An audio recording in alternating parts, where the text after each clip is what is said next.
Hello and welcome. I'm Sherry Nichols, and I want to welcome you to our message of renewal for the week. These are live trainings, and today our divine message of renewal is all about letting go of the past. This focus is based on the scripture Isaiah, forget the former things, do not dwell on the past. So I want to start with a story. There was a senior monk and a junior monk, and they were traveling together. And at one point, they came to a river with a strong current. And as the monks were preparing to cross the river, they saw a very young and beautiful woman also attempting to cross. The young woman asked if they could help her cross to the other side. And the two monks glanced at one another because they had taken vows not to touch a woman. Then, without a word, the older monk picked up the woman and carried her across the river, placed her gently on the other side, and carried on with his journey. The younger monk couldn't believe what had just happened. After, they'd taken this vow not to touch a woman, and he stared on in disbelief. And after rejoining his companion, this younger monk was speechless, and an hour passed without a word between them. 2 more hours.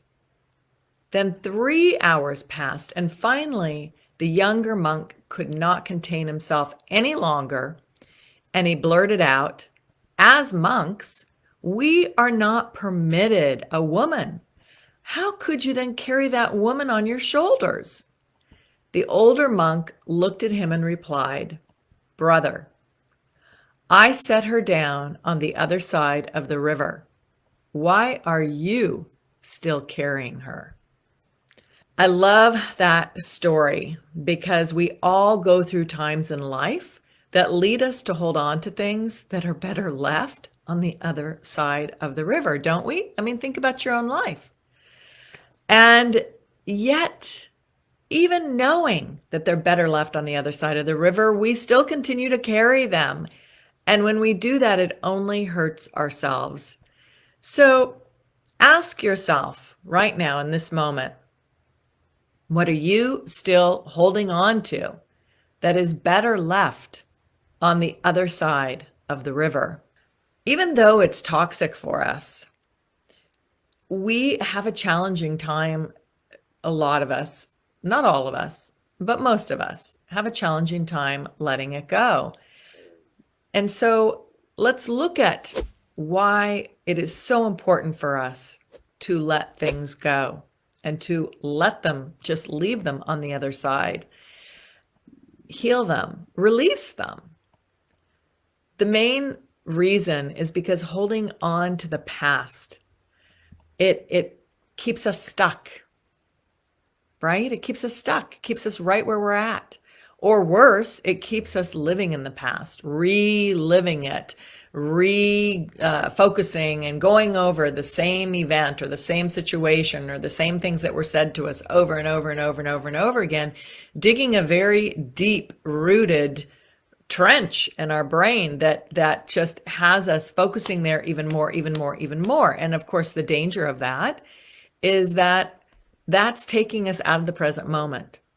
When our focus is on the past, it keeps us from being in the now, from being present. When we are focused on the past, and that past includes, as I was saying, toxic thoughts around, outrage or anger or resentment or bitterness or hurt, what's that doing?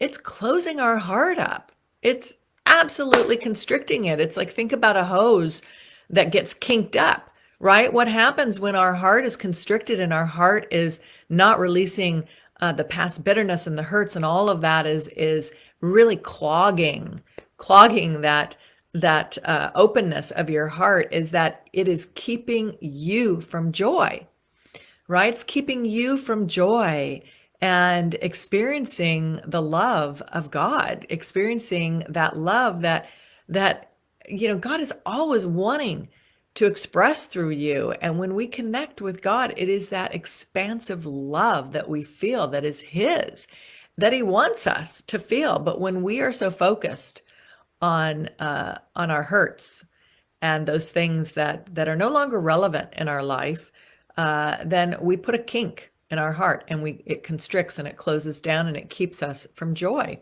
It also disconnects us from other people, as shown with the young monk. He was so focused on what the other monk had done. What did he do? He completely stopped talking to him. He disconnected. He actually isolated himself with his outrage. And that just makes you feel all the more lonely. And being silent and disconnected is not what we're here for. It's not what we're meant to be. We're meant to be love. There was a study done at Harvard where what they discovered was that most of us spend the majority of our time either ruminating on the past, which just brings us sadness and depression or anger, or anxious about the future. All of it taking us out of the present. And when we are not present, we cannot connect with somebody else. It's impossible. And that's what we're here to do. And so it's very challenging to create a loving, bonded relationship with other people when we are stuck in the past or anxious about what that past might mean for us in the future. Either side of it, we're not allowing ourselves to connect. And that's what all of us need to be doing right now, pouring love on others, connecting with other people. And so the message I keep hearing that I want to share with you, the message that is so prevalent and present and like right here in my face from Jesus, is to make love a priority, and to love with all our hearts, to stop guarding our hearts, to be more present, to let others see the real you, to be vulnerable, to share yourself, to be seen, and to see others. More importantly, let not only other people see you, but allow yourself to see the real you. When we are so clogged with old memories that don't serve us, we are covering our own essence up. We are not connecting to the truth of who we are, which is this beautiful love that is God, that is pouring through us. That is the truth of who we are. And so this message that I keep hearing from Jesus, to pour love, to be love, to connect with others, to show love to others, to really share that love, is so important right now. But first of all, it is important to clear our own hearts first. And you will probably notice how hungry people are. Think about yourself as well. We're all hungry for love, to know love and to be loved.